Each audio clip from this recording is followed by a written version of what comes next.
We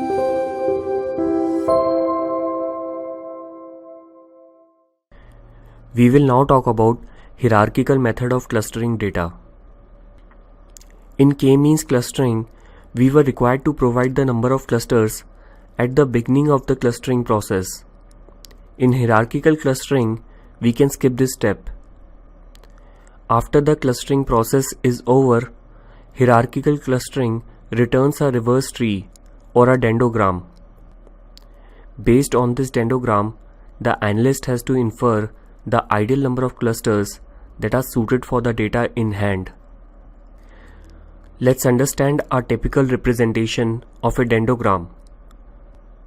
The bottom part of the dendrogram represents the individual rows of data. There are no clusters as of now. Every row is independent of the rest of the rows. Now, we would go one step up. As you can see, groups of rows are coming together based on similar properties. In the same way, at each step, rows of data would continue to come together till we are left with one single cluster that contains all our data. In order to bring together these rows of data, we need to decide a distance metric, like Euclidean or Manhattan.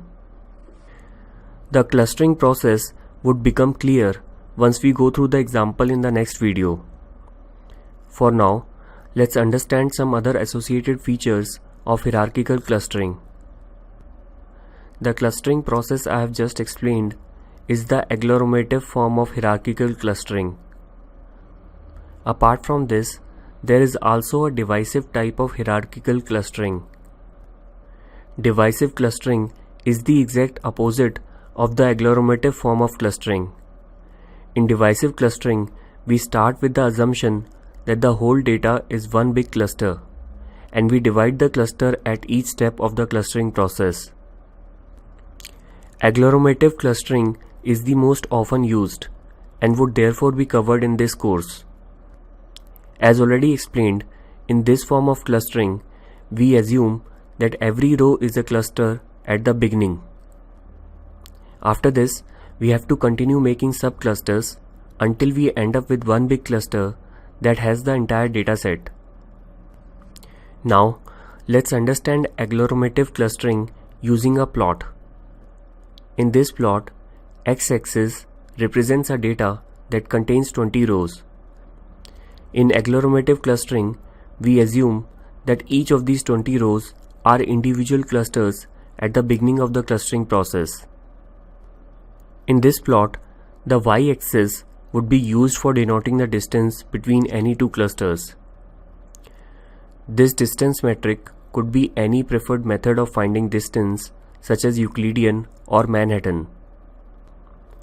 To start the clustering process, let's say we find out that row 4 and row 6 are the closest pair of clusters, and the distance between them is 2.57 units.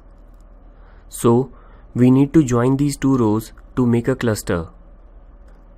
Let's join them using this plot.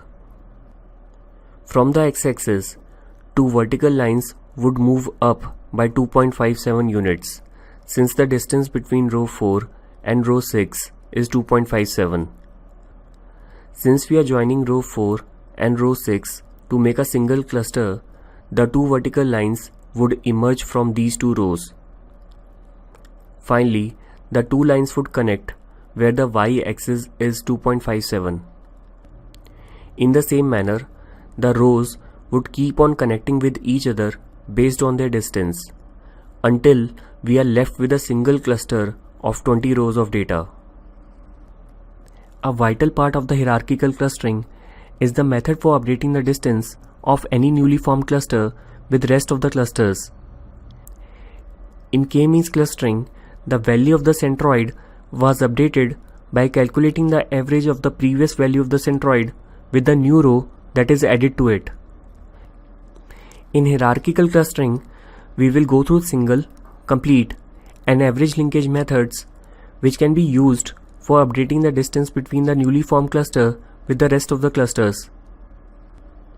Before we end this video, let's revise the features of hierarchical clustering.